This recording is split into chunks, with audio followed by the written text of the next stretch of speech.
Wherever you go, whatever you do, throw a little at it. Omax, Vest and Briefs. குஜராத்தில் விதிமுறைகளை பாதுகாத்து மக்களுக்கு வழிகாட்ட வேண்டிய போலீசாரை தங்களது டார்கெட்டை முடிப்பதற்காகவும் அபராதம் விதிப்பதற்காகவும் வேண்டுமென்றே செய்த ஒரு சம்பவம் இணையத்தில் வைரலாகி வருகிறது.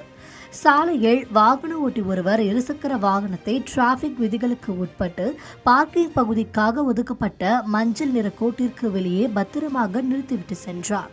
அப்போது அங்கு வந்த போக்குவரத்து போலீசார் மற்றும் வாகனங்களை இழுத்து செல்லும் டோவிங் வாகன ஊழியர்கள் அந்த பைக் எந்த விதிமீறலிலும் ஈடுபடவில்லை என்பதை உணர்ந்தனர்.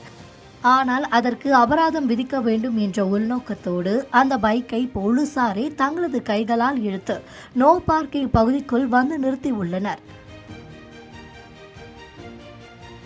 அதன் பின்னர் அந்த பைக் விதியை மீறி நோ பார்க்கிங் பகுதியில் நிறுத்தப்பட்டதாக கூறி அதை தங்களது டோவிங் வாகனத்தில் ஏற்றி பறிமுதல் செய்தனர்.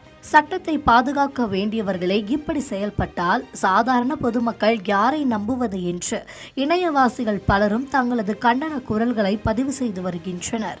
இந்த மாதிரி யூஸ்ஃபுல்லான இன்ஃபர்மேஷன்ஸை தெரிஞ்சுக்க தமிழ் ஜனம் சேனலை சப்ஸ்கிரைப் பண்ணுங்க.